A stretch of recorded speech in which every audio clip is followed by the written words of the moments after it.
Ahí te acabo de autorizar. Perfecto. Y estoy grabando. Sí, Cuando vale. quieras, gracias. ¿Ah? Vale, pues nada. Hola a todos, a todas. Mi nombre es Mercedes García Navas. Me llaman Mer. Soy directora de arte, soy docente e investigo sobre la puesta en escena. Llevo alrededor de 5 o 6 años en Chile, he vivido indistintamente a lo largo de mi vida, he vivido varias veces, pero prácticamente mi vida laboral la he desarrollado en España. Como todos, pues hemos sido un poco todos los que nos movemos en el mundo del arte o en el mundo de la cinematografía, somos un poco mercenarios, eso quiere decir que hemos tocado varias áreas. Yo he tenido la fortuna de no especializarme como en ninguna, sino he podido estar en cine, en televisión, en animación, en stop motion, he hecho publicidad, he hecho teatro, he hecho musicales, o sea, bueno, un poco lo que le sucede a la mayoría que trabaja en, en esta profesión. He preparado un documento que me gustaría que fuésemos viendo todos, pero a partir de ahí espero que podamos establecer preguntas para que sea, no, para que sea algo más, más interactivo y más de feedback para todos. Voy a compartir la pantalla.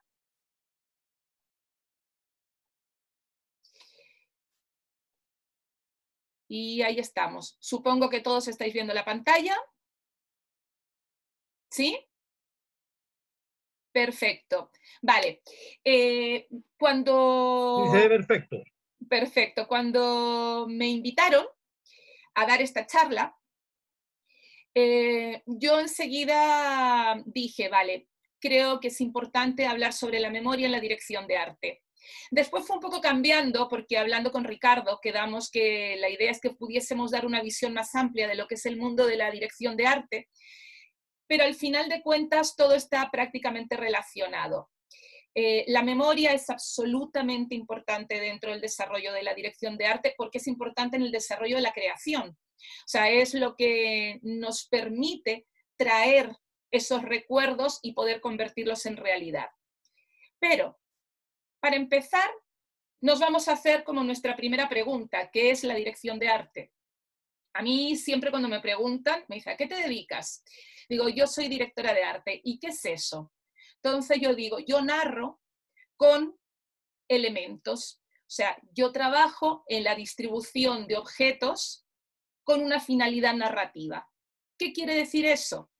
Que un poco es lo que nos diferencia de los decoradores o de los diseñadores de interiores. Es que nosotros no hacemos cosas, nosotras no hacemos cosas que sean ni bonitas ni feas. Nosotros hacemos cosas que tienen que ver con la narración. O sea, nosotros somos una herramienta para construir visualmente una narración.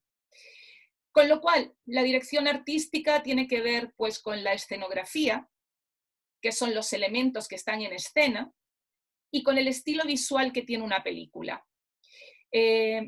Iremos profundizando a medida que vayamos avanzando estas slides, pero lo principal aquí es que nosotros vamos convirtiendo en realidad algo que estaba en un papel.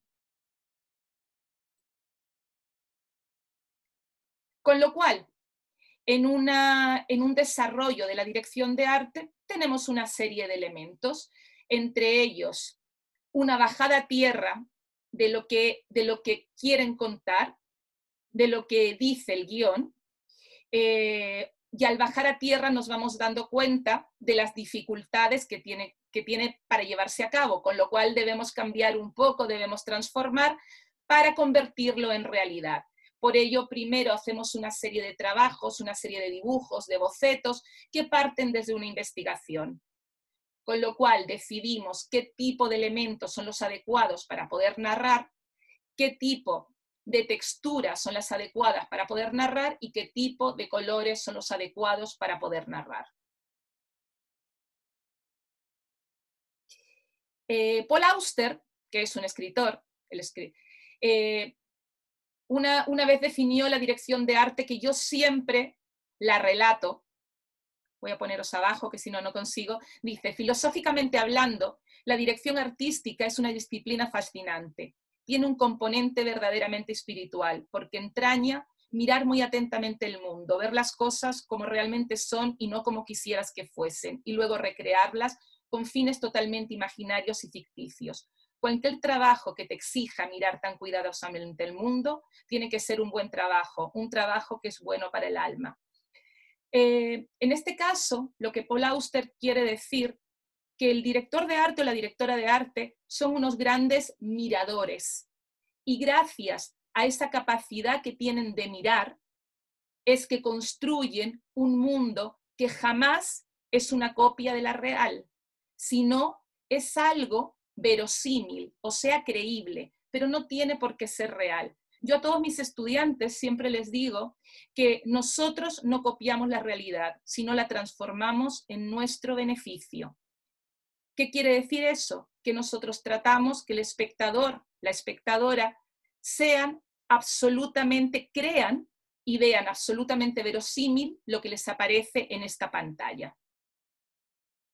Con lo cual, el trabajo de la dirección de arte tiene que ver con la reflexión y tiene que ver con la meditación. Es sentarse, aprender a mirar y descubrir qué hay detrás de esa mirada. Con lo cual, llegamos a otro punto, que a nosotros, a los directores de arte, a las directoras de arte, nos pagan por mirar. Y eso es un lujo. Somos unos constantes turistas en los lugares donde nos movemos. Y ser unos constantes turistas, ¿qué quiere decir? Que estamos siempre expectantes, siempre estamos mirando y remirando para encontrar cosas que nos pueden fascinar y que nos pueden servir. Y esa mirada nos permite descubrir y resignificar, que es algo que hacemos continuamente. El resignificar es darle un significado nuevo a algo que ya se había mirado. Me encanta este frame que os he puesto de Mad Men, que el showrunner es Matthew Weiner, porque describe a los personajes de una forma visual, que es lo que hacemos nosotros constantemente. Aquí está el protagonista, Don, que es el publicista clásico, el tipo maduro, que va a dejar a esta nueva publicista que empiece a llevar proyectos. Si os dais cuenta, si no fuese por los elementos visuales, no podríamos entender esta historia. Tenemos al publicista, en el cual detrás de él hay un rectángulo azul. El azul tiene un significado a nivel de la teoría del color, que habla sobre la tranquilidad, sobre la madurez. Fijaros que el rectángulo celeste azul que tiene detrás tiene que ver con el color de su corbata. Además de esos puntos azules, tiene el gris, que habla de lo clásico. Y se enfrenta a Peggy, que es esta publicista joven que está empezando a innovar y a entrar en el mercado. Ella, en cambio, detrás tiene un rectángulo que no es el azul, es un naranja. El naranja, según la teoría del color, tiene que ver con la vitalidad, con la energía, tiene que ver con el verano, tiene que ver con la juventud. Con lo cual, y ella está con colores brillantes. De esta forma, podemos describir a dos personajes más allá de lo que es el texto. Podemos describirle a nivel de los elementos que le rodean. No solamente del vestuario, ella está con ese traje verde-blanco, él está con ese traje gris y puntos azules, sino con los elementos que les envuelven, o sea, con los elementos que les rodean. Pero fijaros en un detalle, el rectángulo que está detrás de ella, además del naranja, tiene una especie de óvalo azul. Ese óvalo azul es el mismo tono que está en el rectángulo del protagonista de Mad Men, con lo cual habla que ella de una forma u otra sigue el camino del publicista de Don, que es el protagonista. Esa es la maravilla de la dirección de arte, que te permite comunicar con este tipo de elementos, con lo cual nos da muchísima más información de la que aparece en el guión. Con lo cual, ¿Qué es importante para aprender a mirar?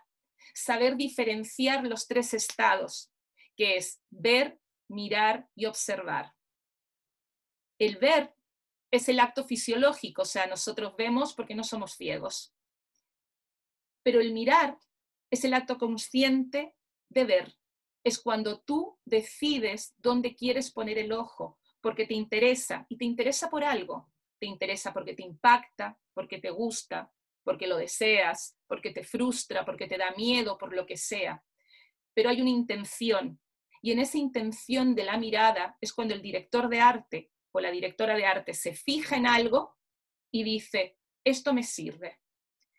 Y cuando ya ha llegado al punto que dice, esto me sirve, ¿qué es la siguiente instancia? La observación. La observación es cuando tú profundizas en la mirada. Y profundizar en la mirada, ¿qué es? Ahondar en esos detalles que te permite recrearla.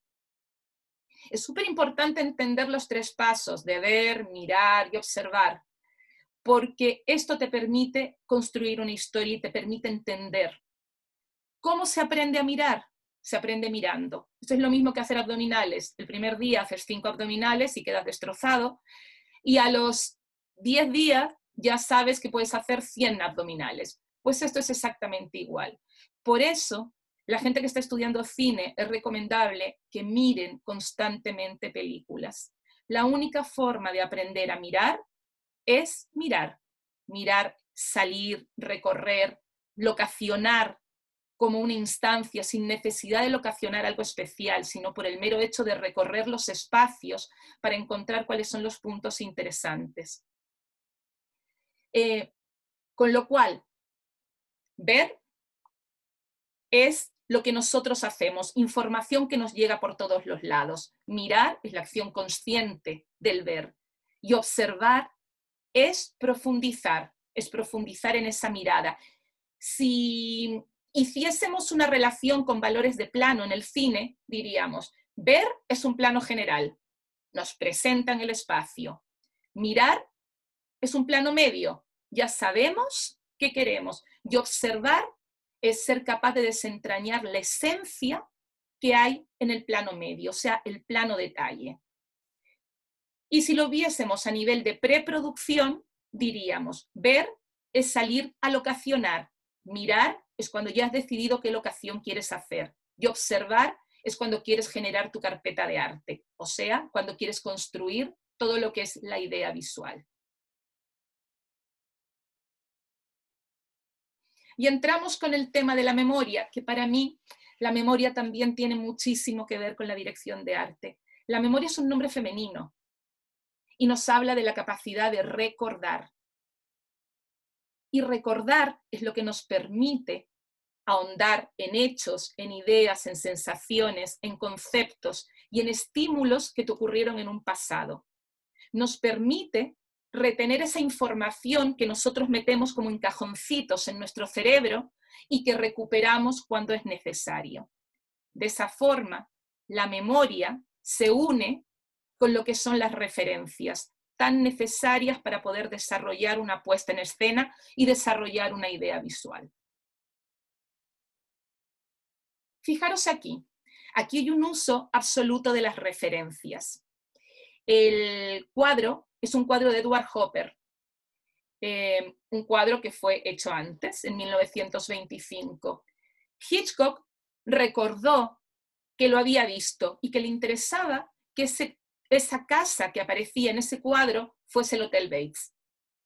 Con lo cual, él en su memoria reconoce una referencia de un pintor. He de decir que Edward Hopper es un pintor absolutamente cinematográfico y que ha sido utilizado por todos, David Lynch, Wim Wenders, Haramush, todos de una forma u otra han trabajado con Edward Hopper como referente, y muchos directores de fotografía y directoras de fotografía. Con lo cual, aquí vemos cómo Hitchcock trajo a la memoria un referente que había visto, y ese referente lo convierte en realidad para lo que es el Hotel Bates.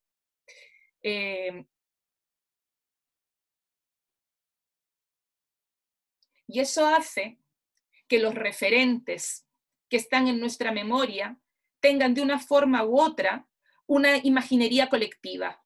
La imaginería colectiva es lo que nos permite que si vosotros contáis algo, yo como espectador o espectadora soy capaz de entenderlo, porque hablamos el mismo idioma.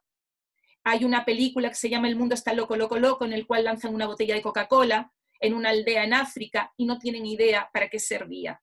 Pues esto es igual, para que podamos entender lo que el creador quiere contar, tenemos que manejar paralelamente un mismo lenguaje. Y eso es la imaginería colectiva. En este caso, Blancanieves, que es esta película, es la primera película de Disney hecha en el 37, la vemos con una manzana. O sea, vosotros sabéis la historia de Blancanieves y yo también sé la historia de Blancanieves, con lo cual entendemos la misma imaginería.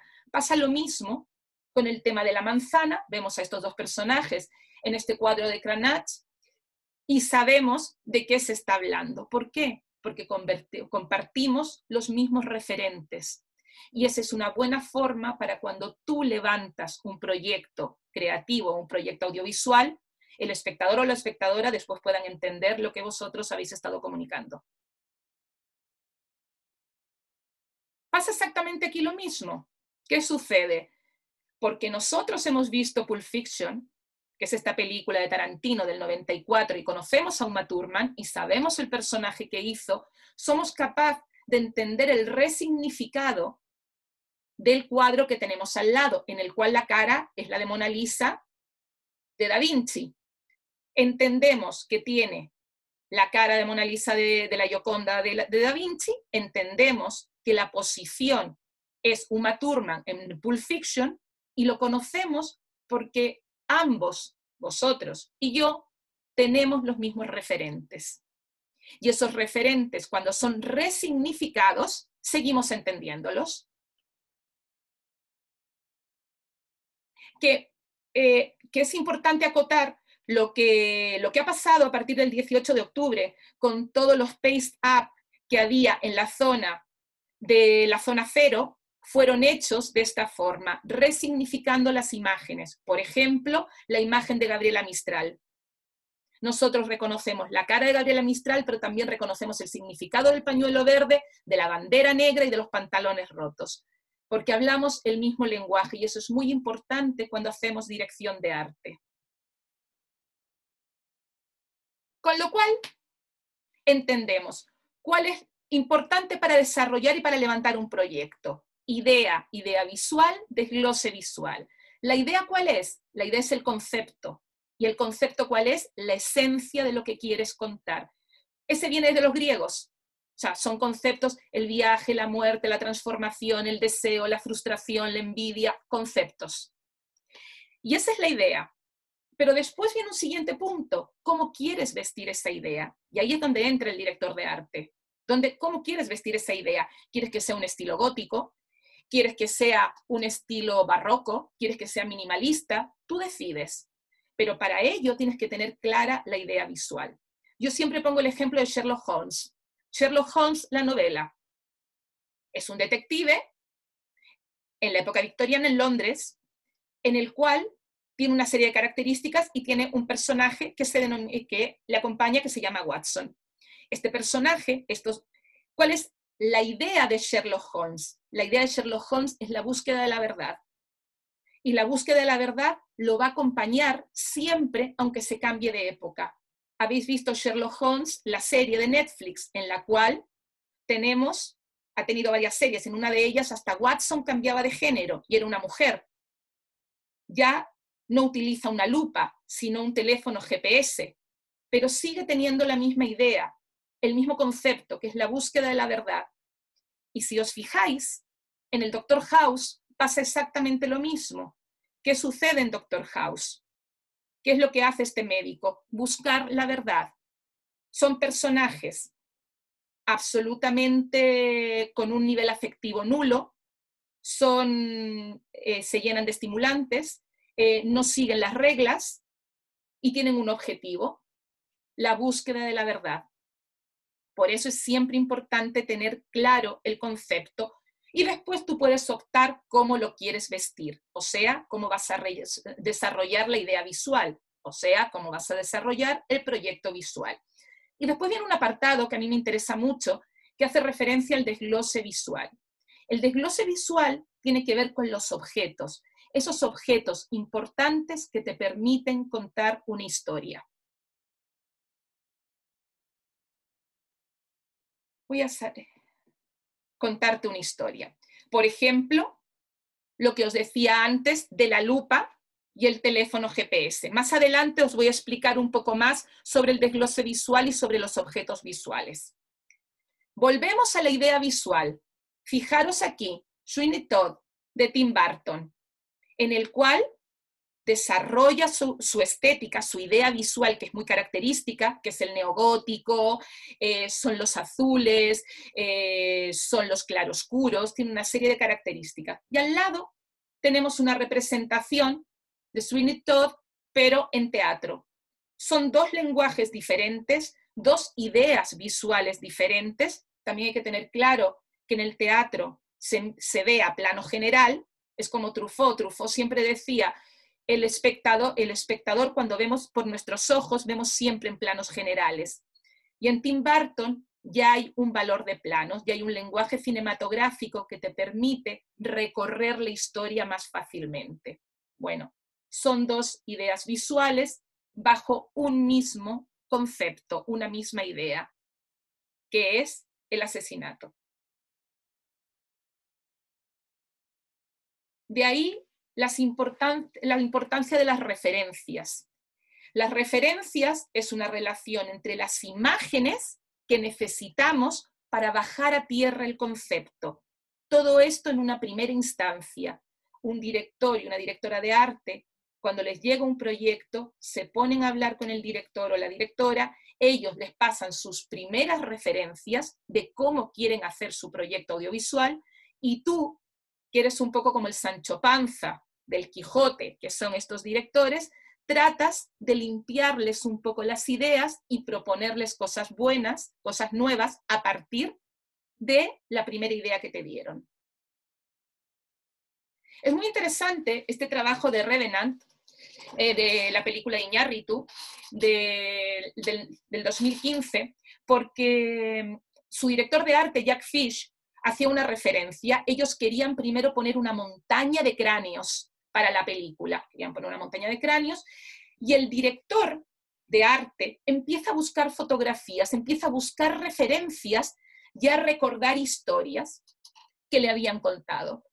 Y encuentra que en 1870 el gobierno de Estados Unidos intentaba que los blancos pudiesen masacrar la mayor cantidad de... querían eliminar a los indígenas, con lo cual, más que matar a los indígenas, dijeron, si matamos a los búfalos, si matamos a los búfalos, se van a quedar sin su alimento, con lo cual de esa forma se van a ir alejando y vamos a poder acorralarlos y matarlos.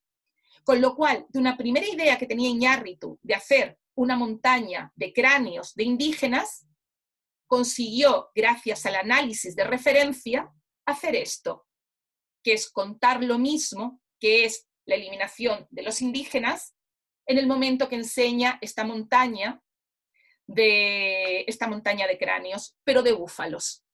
Para eso es importante las referencias. Y por eso hay que indagar, y por eso el trabajo del director y la directora de arte es absolutamente reflexivo. Fijaros aquí, el uso de las referencias y la resignificación. La naranja mecánica del 71 de Kubrick. Tú lo reconoces, siempre que te preguntan la naranja mecánica, sabes el traje, el sombrero bombín, esta ropa blanca y el bastón. ¿Quién hace resignificaciones constantes? Los Simpson. O sea, casi toda la imaginería popular, de una forma u otra, ha estado representada en Los Simpson. Si tú no hubieses visto la naranja mecánica, no entenderías el resignificado que tienen Los Simpson. Pero gracias a que antes viste la peli de Kubrick, en el momento que Los Simpson lo agarran, les hacen un homenaje y la resignifican, tú entiendes, más allá de un simple dibujo, de lo que querían hablar. Y aquí volvemos al desglose visual, a lo que sería el concepto de los objetos importantes. Dentro de cualquier planteamiento de creación de diseño escenográfico, hay unos elementos que son la utilería enfática o la utilería narrativa. Esta es la que te permite contar la historia y que sin ella no podrías contar la historia. En este caso, en The Shining, también de Kubrick, no podríamos narrar la historia sin la máquina de escribir, porque la máquina de escribir es lo que te permite darte cuenta que el personaje se está volviendo loco. ¿Cuál sería la utilería narrativa del Señor de los Anillos? Pues el anillo. Si no tuvieses el anillo, no podrías contar la historia. Con lo cual, cuando vosotros vais a bajar a tierra una idea, tenéis que tener primero el concepto, que tenéis que encontrarlo en el guión. Tenéis que, a partir de ese concepto, desarrollar una idea visual, que es cómo quieres que se vea tu concepto, qué traje le quieres poner a tu concepto. Y a partir de ahí, tienes que buscar cuál es el desglose visual, qué elementos te van a permitir contar esa historia, que son los elementos esenciales. Por ejemplo, en El Mago de Oz son los zapatos de Dorothy, en Los Cazafantasmas son las máquinas de cazar fantasmas, en el Titanic es el collar que le regalan, y en The Shining es la máquina de escribir, la máquina y el papel. Cuando empieza a repetir las palabras es cuando nos damos cuenta que hace un clic y empieza la locura. Con lo cual, ¿cuáles son nuestras referencias? Nosotros podemos utilizar referencias pictóricas, que hacen referencia a los cuadros, dibujos, pinturas, a las cinematográficas, ficción, documentales, animación, largometrajes, cortometrajes, series, a las fotográficas, que son las fotografías, las sonoras, que es la música y el sonido ambiente, las literarias, que son novelas, cuentos, a los espectáculos en vivo, que es el teatro, los conciertos, los musicales, y a las cotidianas, que son las experiencias propias. Esto quiere decir que aunque tus referentes no sean visuales, también son referentes. Ahora, lo que sí es cierto que podemos tener una parte de referentes evocadores y referentes más concretos. ¿Qué son los referentes evocadores? Los que te inspiran, los que a lo mejor no tienen una relación real con el proyecto, pero te producen una inspiración. ¿Y cuáles son los referentes reales? Los referentes reales es cuando dices, quiero que mi paleta de colores se parezca a este. Quiero que, pues por ejemplo, Apocalipsis Now, Vittorio Storaro, que es el director de fotografía, utilizó a Caravaggio, que es un pintor barroco, para poder explicar esa luz absolutamente tenebrista de la última parte de Apocalipsis Now.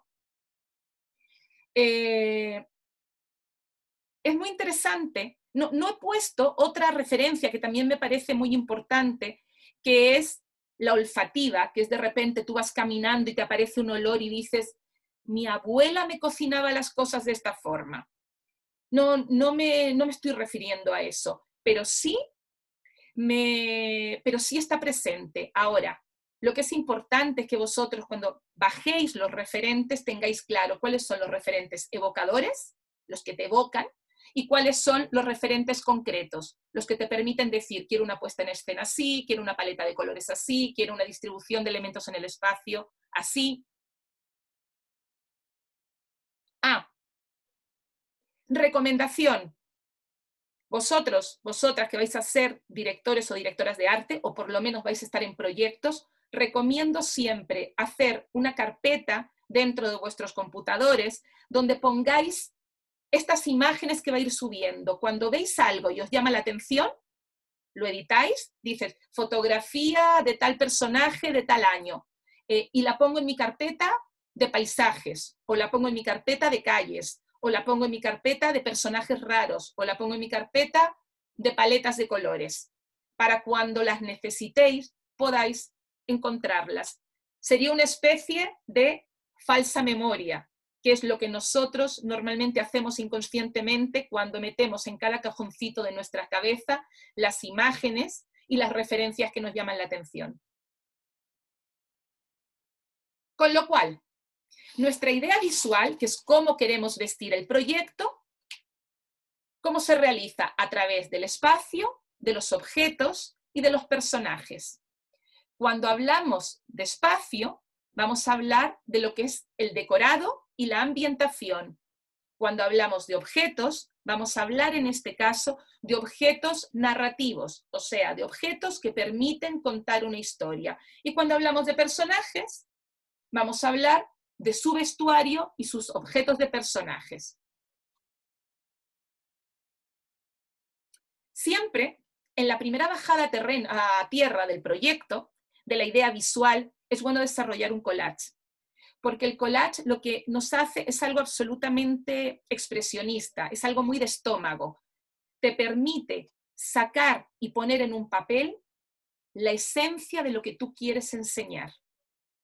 Por ejemplo, en este caso era un proyecto en el cual había una parte de tristeza que era en base azules y una parte de intensidad que va en rojos. Con lo cual, los rojos tienen más vibración, tienen más vida, tienen más líneas, y los grises son mucho más rigurosos, mucho más minimalistas, menos barrocos. Y eso todo lo plasmé en un collage para poder entender visualmente qué es lo que quería contar. Con lo cual, nos dan un guión, tenemos una lluvia de ideas, que son la búsqueda de referencias, desarrollamos una idea visual, que es el concepto visual. A partir de ahí, proseguimos profundizando y establecemos carpetas para esas referencias que tenemos. Y después todos esos elementos van a ir a una carpeta de arte.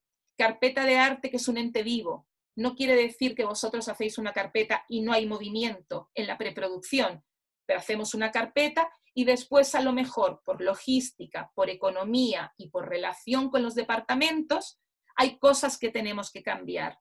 Con lo cual, nuestro trabajo en preproducción es la carpeta de arte, pero esa carpeta de arte, como es un ente vivo, puede cambiar. Esta es una película que realicé, que se hizo en plató, en estudio, donde era un mundo de fantasía, y al ser un mundo de fantasía y de objetos raros, por ejemplo, hay cosas que serían impredecibles, como una cantidad de lámparas en el techo, muebles que tienen formas de cara. Jugábamos mucho con juegos ópticos.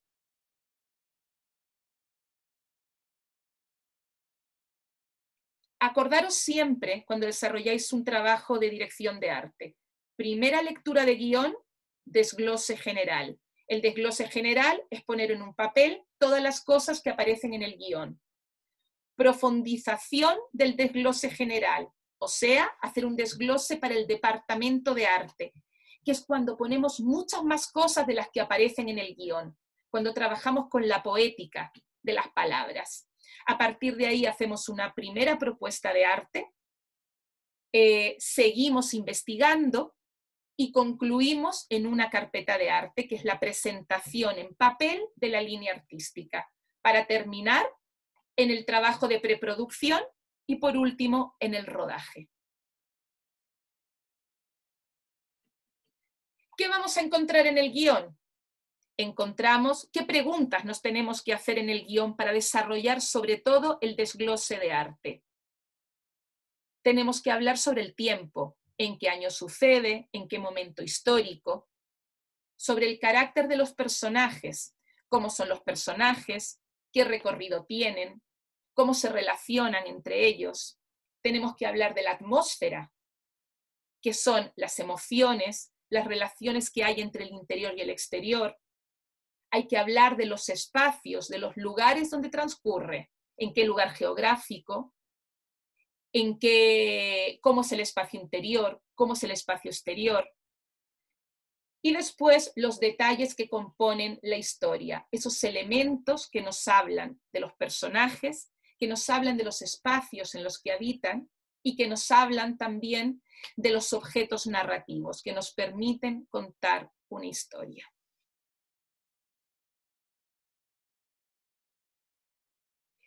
Otorgamos un valor poético al espacio escénico, tomando en cuenta lo que se desea representar, generando un guión visual que enriquece. Nosotros, como directores y directoras de arte, creamos un guión visual. No es un guión en base a palabras, es un guión en base del lenguaje de la dirección de arte. ¿Y cómo habla la dirección de arte? Habla con formas, con texturas y con colores. Veremos un poquito más adelante. Pero hay que otorgar a todo un valor poético. ¿Qué quiere decir eso? Que las cosas no están por estar, sino que todos los elementos tienen un significado y tienen una simbología. Que lo podemos ver en los trabajos de Tarkovsky. Con lo cual, todo lo que está dentro del encuadre tiene que tener un significado. Nada está puesto al azar, todo está ahí por un motivo. ¿Y cuál es el espacio escénico? El espacio escénico es todo lo que está dentro de ese frame, ese rectángulo que delimita y es nuestro universo creíble.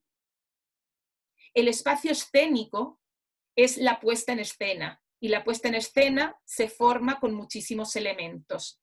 Está ahí la atmósfera, la música, el guión, la interpretación, y en caso del cine o de los medios audiovisuales está también los valores de plano y la cámara, pero está el decorado, que es lo que nos interesa a nosotros. Está el decorado, los objetos y los personajes, entendiendo como decorado la construcción y la ambientación.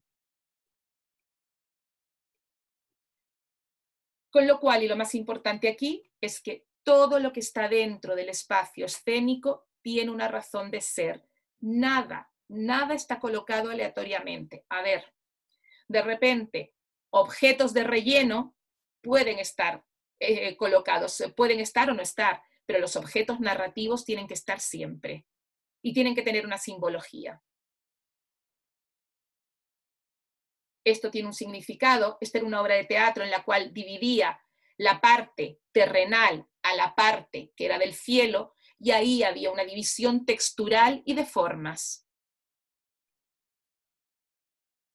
En este caso también, todos los elementos que están puestos en esta imagen tienen una razón de ser, que es establecer un lugar geográfico, que era una cantina de México.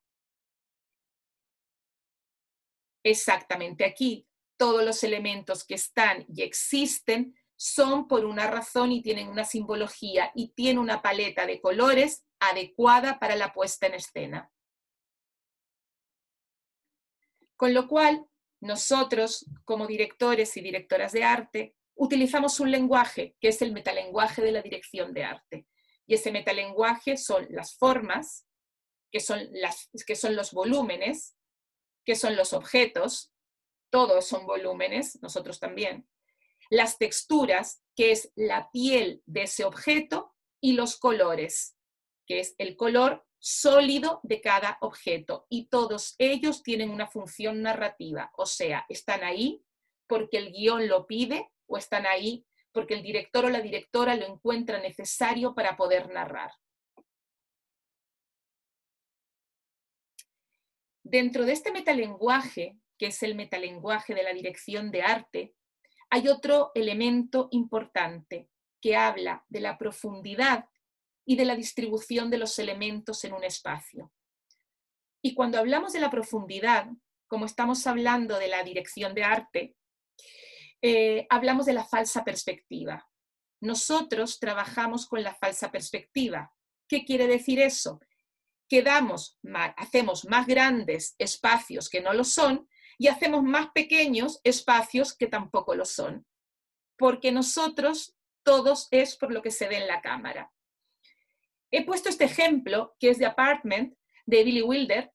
El director de arte fue Trauner, que ganó un Oscar, y él lo que hizo fue jugar con una falsa perspectiva. Le hacía falta una oficina gigante y el estudio que le habían dado en la Metro-Goldwyn-Mayer era pequeño, con lo cual él jugó. Las paredes no eran paralelas, sino que a medida que se iban, estaban en diagonal. las mesas que estaban en primer término eran grandes y a medida que se iban alejando eran cada vez más pequeñas. Los personajes, la figuración de las primeras mesas eran normales, una altura normal, y a medida que se iban alejando eran o niños o enanos. Para mí, esto es la dirección de arte, aprender a jugar con la falsa perspectiva. Y esto va de la mano con el desarrollo y la creación de la perspectiva que aparece en el Renacimiento, y es cuando en un soporte bidimensional tú consigues generar profundidad de campo. Y hablar sobre la luz, sobre el color también es importante dentro de la dirección de arte. Ahora es el boom de las paletas de colores absolutos. O sea, tú te metes en Pinterest, salen 20.000, todas las paletas de colores de todas las películas. Pero sobre todo es importante que entendamos que el color se puede entender de dos formas en la cinematografía. El color atmosférico, que es el color luz, que nos sirve para crear atmósferas, y el color pigmento, que es el color sólido, que es el color de la dirección de arte, que es los colores sólidos de los objetos. Ambos se relacionan, porque dependiendo de la atmósfera que nos rodee, es la variación de las propiedades del color. Hay 20.000 rojos dependiendo de la luz que tenga. Y esto es para profundizar, porque tanto el color luz, que no es tangible, como la música o el sonido ambiente dentro de una obra audiovisual, que tampoco es tangible, tocan las emociones. A diferencia del color pigmento, que pertenece al departamento de arte, que más que nada da información, pero las emociones, reforzando narrativamente, se dan con el color atmosférico y con la música. Esto es el uso de colores sólidos. Dick Tracy, de Warren Beatty, el director de fotografía aquí fue Storaro, donde, si os dais cuenta, trataban de asemejar el mundo del cómic del offset. No hay textura, no hay sombras, son manchas de color. Es como se hacían antes los cómics, como en serigrafía, en offset. En cambio, esto es color atmosférico, que es la película El conformista de Bertolucci. El director de foto también es Storaro aquí, donde toda la atmósfera se envuelve en azul y tiene un significado, que es dar la sensación de libertad. Entonces, vosotros como creadores y creadoras tenéis que tener claro cuáles son los colores sólidos y cuáles son los colores atmosféricos.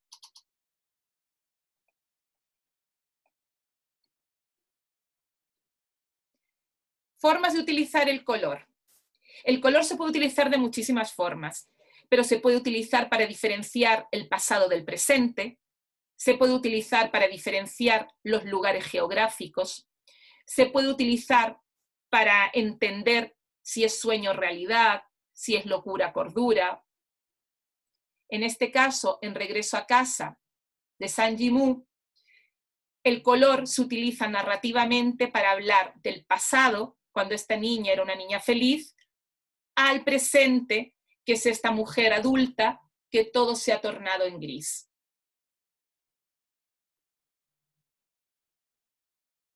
Aquí se puede entender el color de una forma emocional, en el cual en Pleasantville, a medida que se abre la mente, es una peli en blanco y negro, en un momento de muchísimo moralismo y muy conservador de Estados Unidos, de los años 50. En el momento en el cual estos personajes empiezan a abrir su mente, se empiezan a llenar de color. Y así el color está usado narrativamente.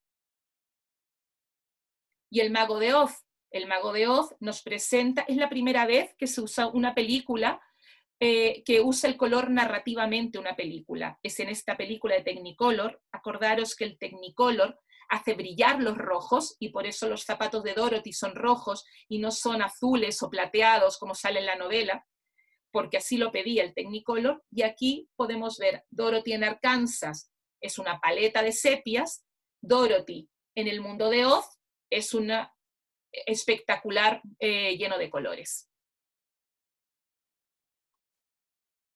Siempre que desarrolléis una paleta de colores, es importante que hagáis un trabajo de reflexión.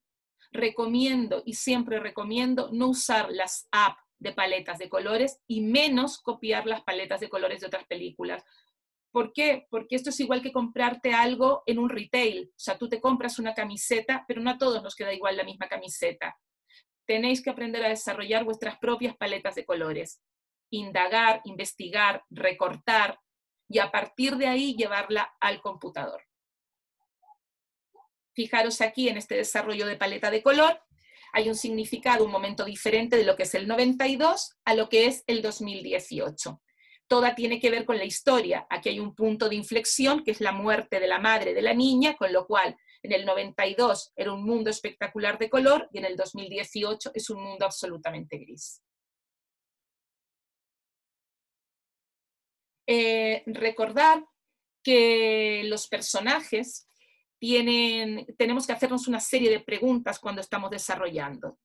Pensar en su entorno, en el lugar geográfico en el que están, pensar en qué momento histórico se encuentran, cuál es su pasado, cuál es su recorrido vital, cuál es su mundo interior, qué relación tienen con su presente, cuál es su actividad diaria y cuáles son sus deseos futuros. Son preguntas que os tenéis que hacer siempre para poder entender, para poder desarrollar la creación de un personaje. Y a partir de ahí podéis hacer la descripción del personaje visual, el color del alma que tiene este personaje, los referentes que necesita, la paleta de colores general de su vestuario, sus características y sus objetos.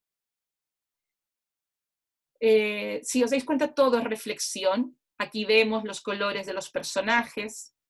Aquí vemos, en Breaking Bad, Vince Gilligan es un gran analista del color de sus personajes y podéis ver cómo evoluciona la paleta de colores de Walter White según las 4 temporadas de Breaking Bad, según los acontecimientos que le han ido sucediendo.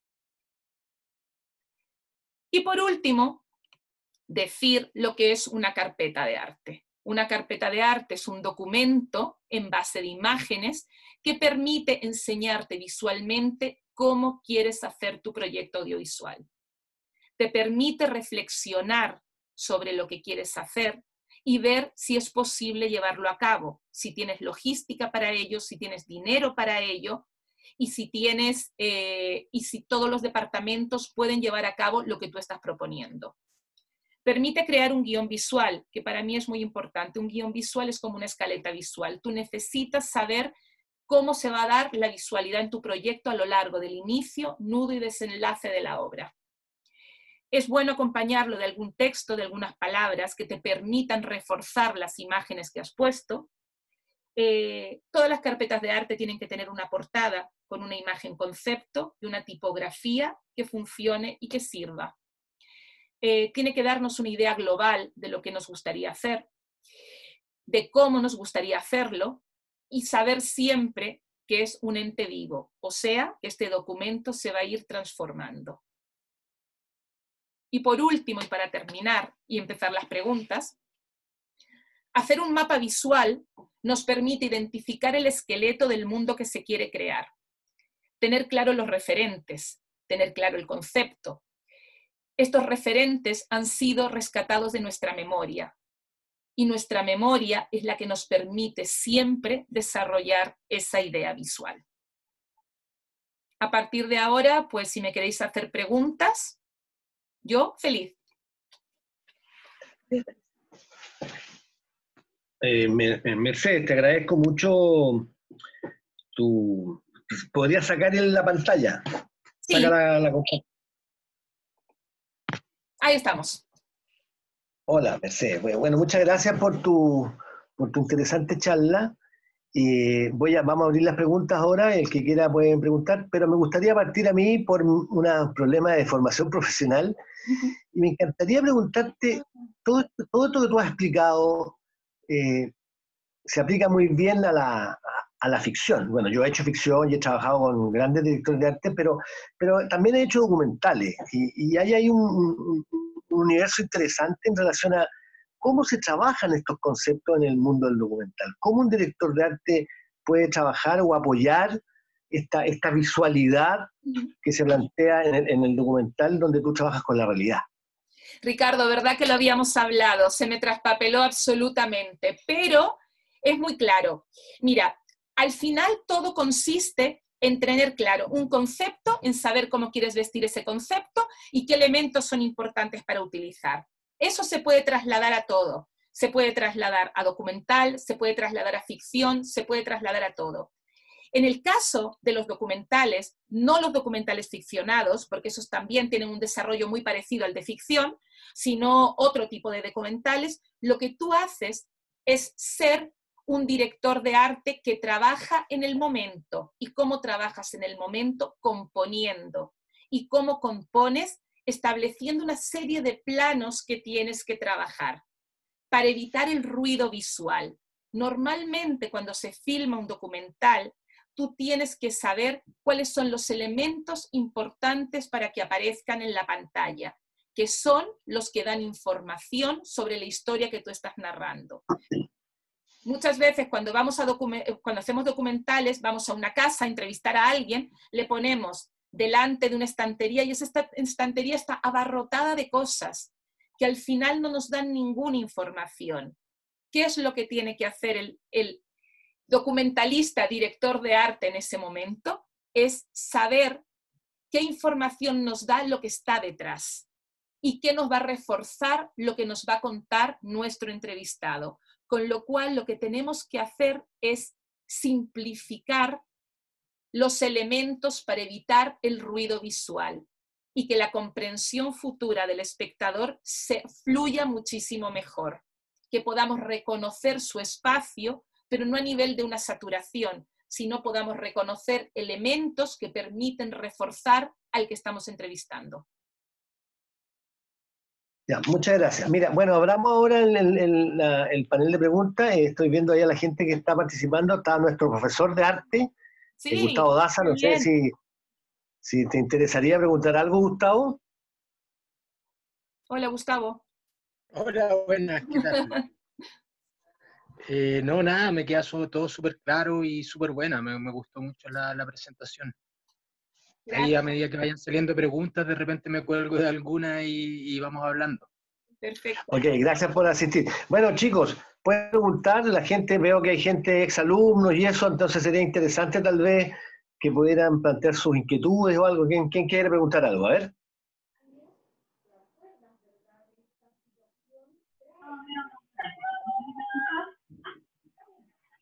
¿Aló? ¿Me escuchas? Quiero preguntar algo. Sí. Perfecto, ¿quién eres? Identifícate primero que no te... Mi nombre es Javiera Quintanilla. Fui alumna en la Universidad de O'Higgins y me interesa todo el tema de la dirección de arte porque además soy diseñadora de productos. Bueno, mi pregunta es, yo quiero comenzar a trabajar en esto.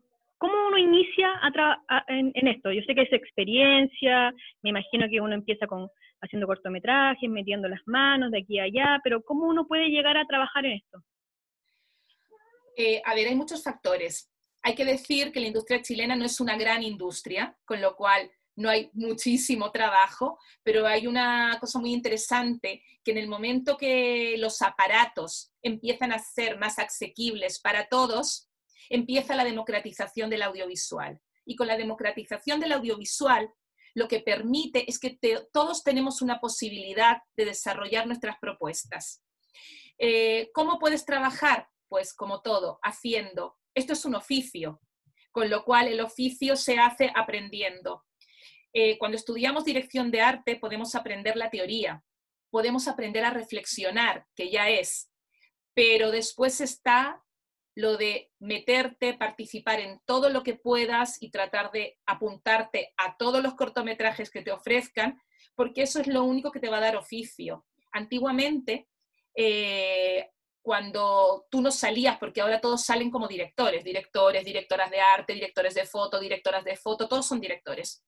Pero antes no, antes tú entrabas, primero eras el que llevabas café, después eras el que barrías, después te daban un martillo, y así pasaban a lo mejor 14, 15 películas hasta que tú hacías una peli como director de arte. Ya no es así. Eso es bueno porque te permite tener muchas posibilidades, pero es malo porque pierdes el oficio. Entonces, si quieres trabajar en esto, en un mundo que es tan complicado, porque sí hay que decir que es un mundo complicado, lo único que te digo es que hay que hacer videoclip, yo me apunto, cortometrajes, yo me apunto, van a filmar a Rancagua o donde sea, yo quiero estar, hago lo que sea. Porque además este es un trabajo en el cual no encuentras por currículum, aquí te llaman porque te han visto trabajar. Con lo cual, cuanto más te vean trabajar, más posibilidades tienes que puedas hacer cosas. Gracias, Mercedes. Bueno, ¿qué otra pregunta hay? No sé si te respondió Javiera. Sí, sí, perfecto. Ok, ¿quién más tiene alguna consulta? Vamos, chiquillo. Ahí tenemos una ex alumna, Francisca. A ver, pregunta nomás. Hola.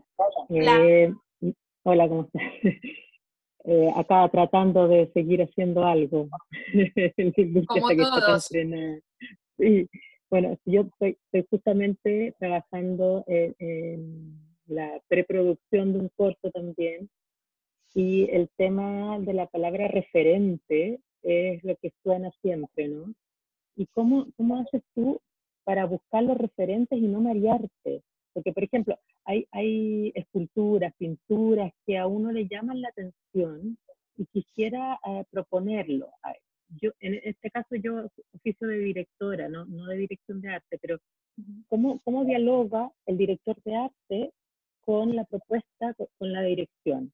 ¿Cómo tú vas poniendo en la carpeta ideas, referentes, y que tengan concordancia con la historia también, ¿no?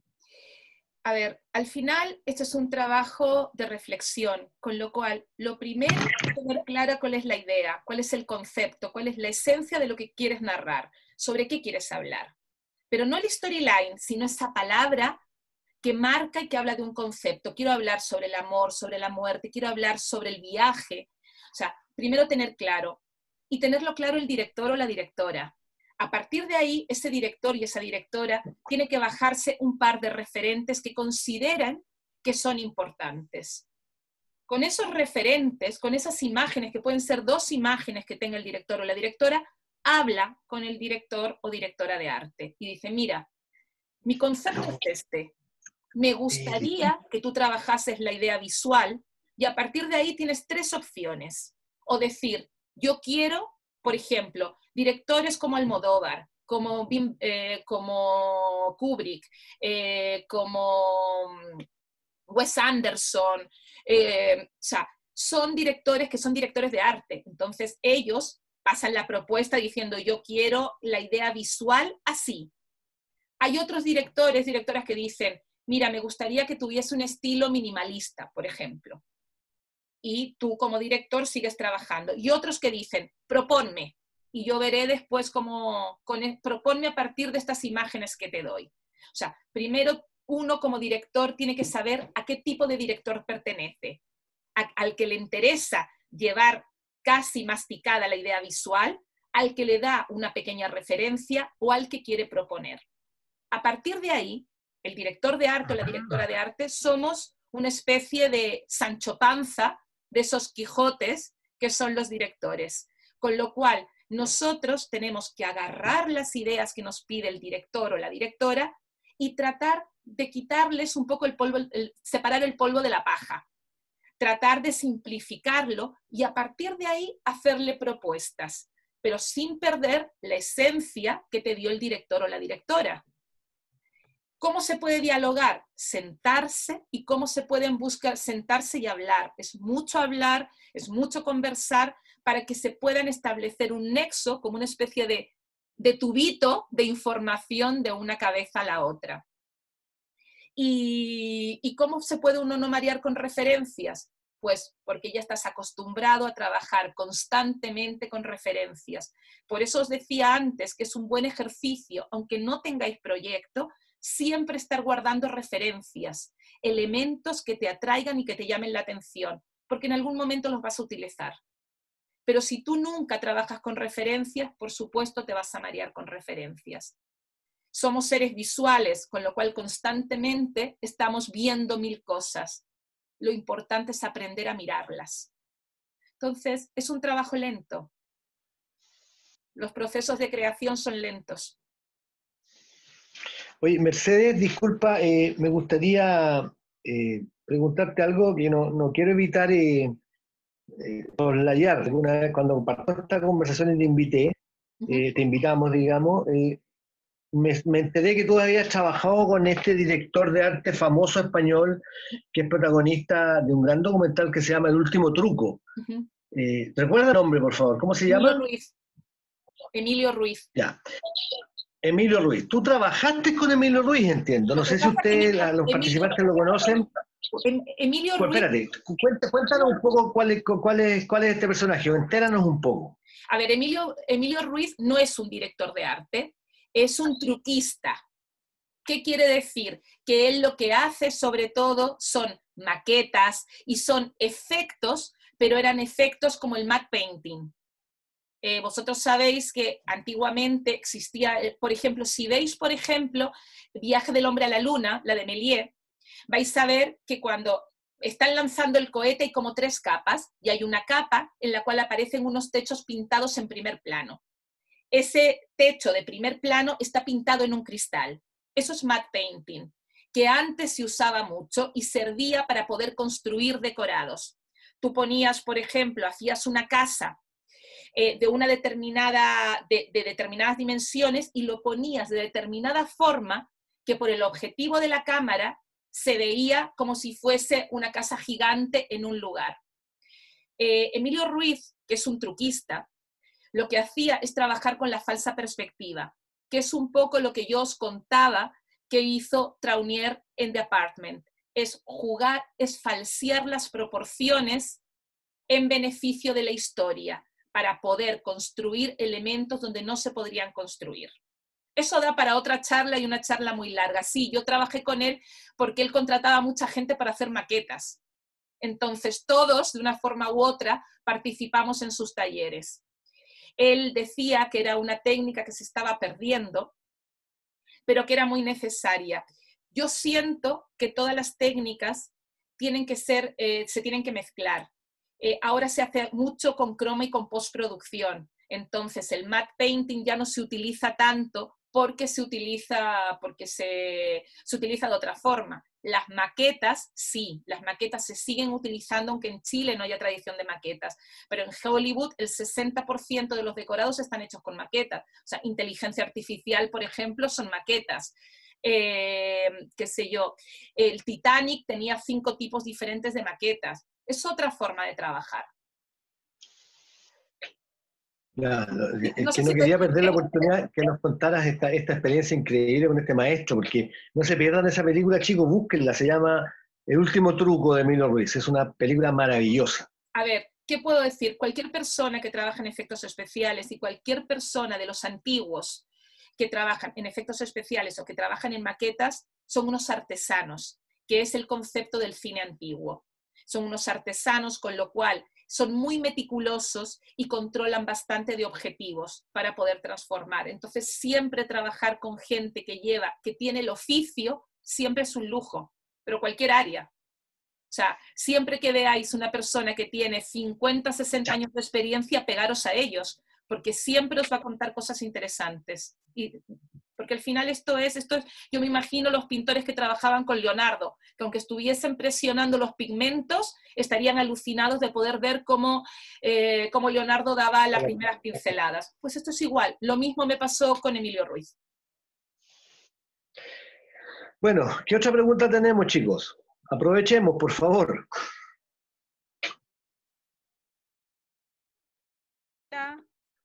Hola. Hola, quisiera preguntar, soy María José, por ejemplo, de este orden de la carpeta fotográfica, Ya, hay que tomar varios referentes y cosas, independiente de que uno no esté en un proyecto o no. Pero más que todo, preguntarle desde su experiencia, ¿cómo llevar el orden de esta carpeta? Porque claro, lo ordeno como por colores, por forma, o cómo lo realizo. Mira, María José, hay un dicho que dice que cada maestrillo tiene su librillo, ¿vale? Entonces yo te voy a contar desde mi experiencia en cuanto a la construcción de una carpeta de arte. Y te lo voy a dar un poco.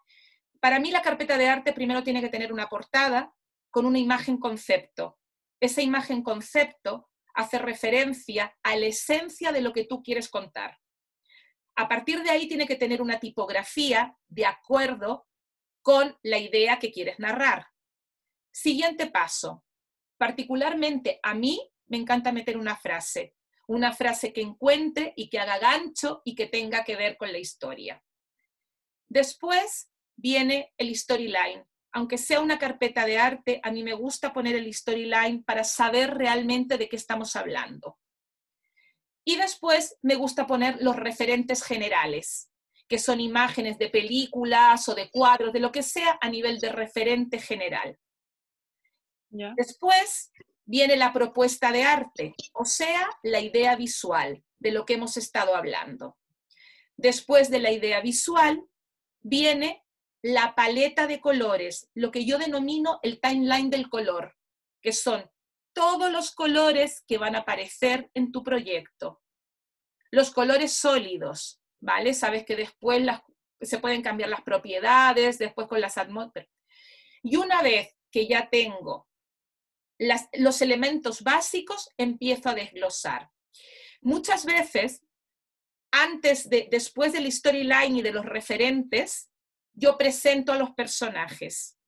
O sea, ¿qué quiere decir presentar a los personajes? Pongo la fotografía del actor, una imagen de referente de algún actor que me interese que se parezca y la descripción, ¿sabes? Su descripción física, su descripción psicológica y ya está, ¿vale? Entonces volvemos. Portada, frase, storyline, referentes generales, descripción de personajes, idea visual, paleta de colores, y a partir de ahí empiezo. Yo siempre voy de macro a micro, o sea, primero presento las locaciones con su paleta de color. Presento la ambientación de esas locaciones. Cuando hablo de ambientación, hablo de lo que es el decorado, el estilo. Después presento los objetos de relleno, que los mezclo con la ambientación. Cada locación tiene una paleta de color. O sea, la paleta general que tenía al principio la voy subdividiendo. Y así lo hago con las locaciones más importantes. Siempre es imagen de la locación, decoración o ambientación y objetos importantes. Y su paleta de colores. Lo mismo hago con el vestuario. Personaje, imágenes de la ropa que me interesa o bocetos y paleta de color. Y objetos de los personajes. Igual siempre con los más importantes, o sea, a los protagonistas les doy más importancia, a los secundarios les doy... Y a mí me gusta, en última instancia, poner los objetos narrativos, porque yo trato los objetos narrativos como unos personajes. Entonces, me gusta ahondar un poco. Y a partir de ahí hago los anexos. ¿Los anexos de qué hablan? Los anexos hablan si me hacen falta efectos especiales, si me hace falta trabajar con animales, si me hace falta trabajar con vehículos, con cosas que están más allá. Con esto te quiero decir que también depende de a quién vayas a enseñar la carpeta. Una es la carpeta de arte general y otra cosa es la carpeta para tu departamento, que a mí sí que me gusta hacerla, unos tochos así de grandes, unas cosas súper... porque esa carpeta después la va a agarrar el productor o la productora de arte y va a tener que buscar las cosas que yo pido. ¿Vale? Por ejemplo, cuando hablo de locaciones, una cosa es cuando vas a buscar imágenes y otra cosa es si tienes que construir. Si tienes que construir, también pondrás bocetos. de lo que tú quieres hacer, ¿vale? Cuando vas a locaciones puedes bocetear, pero también puedes usar esas fotografías poniendo con flechitas qué es lo que te gustaría cambiar, ¿vale?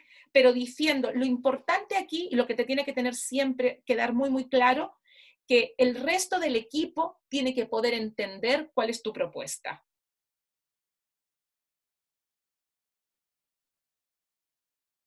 ¿Vale? No sé si te contesté. Sí, muchas gracias. Muchas Vale. gracias.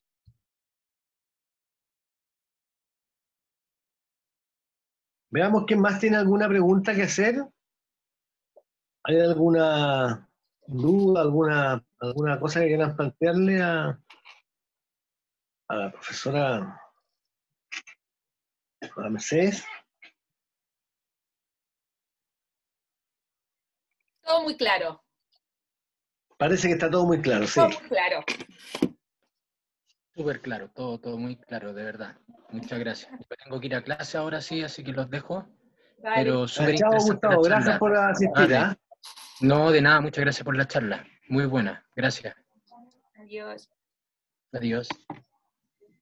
¿Alguien más que tiene alguna pregunta, algo que preguntar, alguna duda acerca de películas que hayan visto? Esto no necesariamente es para haberse dedicado o ser técnico del cine, también puede ser para alguna persona que tenga que ver solamente y le guste el cine como observación, como apreciación cinematográfica. Así que si tienen alguna pregunta, por Daniel, favor, es el momento. yo creo que al final lo importante es que le quede claro a todos los que están participando en esta charla, es que la dirección de arte es reflexión. Y reflexionar es tener la instancia para sentarte a desentrañar lo que aparece en un guión. Y cuando tú, además de hacer un desglose general, haces el desglose de arte, es cuando empiezas a trabajar con la poética. Y trabajar con la poética es igual cuando tú te sientas en la playa y ves el mar. Tú ves las olas y ves el agua, pero si fueses capaz de levantar esa capa de agua, verías que abajo hay moluscos, peces, basura, tesoros. Pues eso es lo que hacemos los directores de arte y las directoras de arte, que a partir de un texto nosotros somos capaces de bucear y encontrar entre palabra y palabra muchas más cosas que hacemos, que con las que construimos un desglose y construimos un guión visual que permite dar mucha más información que a veces de la que da el texto. Y es lo que te hace que cuando el espectador o la espectadora se sienten por segunda vez a ver la peli, dicen que no me había dado cuenta, normal que el bolso que lleva ella sea rojo. O, es verdad, el cuadro que estaba atrás quería decir algo. Y para poder hacer eso, tenemos que hablar todos el mismo lenguaje. Y para que podamos hacer eso, tenemos como creadores sentarnos y reflexionar y analizar y entender que todos los elementos que ponemos dentro de un espacio tienen un motivo y tienen una razón de ser. Y como espectadores y espectadoras, tener la capacidad de meternos en esa historia que sea absolutamente creíble para poder ahondar e ir descubriendo pequeñas pistas que nos ha dejado el director y la directora de arte para profundizar en el análisis de esa historia. Mercedes, esas palabras fueron así, pero precisas para terminar la charla, yo creo. ¿Eh? Sí. Te lo agradezco mucho y si no hay más preguntas, podríamos dejarlo acá. ¿No hay alguien más que quiera agregar algo? ¿Preguntar alguna duda? Bueno, te queremos dar las gracias. Cualquier duda que tengan me pueden escribir. Sí, yo les voy a mandar el mail. Mercedes, te damos las gracias por haber participado en esta charla y te agradecemos mucho tu buena voluntad y tu tiempo. ¿Okay? Vale. Pues esperamos la próxima charla, que es el viernes que viene, con la profesora Maritza Rodríguez sobre la adaptación cinematográfica, profesora de guión. Qué bueno. Que te vaya muy bien, Mercedes. Gracias. Hasta luego. Chao, chicos. Adiós. Me mandas la grabación después, Mercedes, por favor. Vale, Perdón. espero haber grabado bien. Adiós. No estaba grabando todavía. Chao, Mercedes. Chao, nos vemos. Adiós a todos.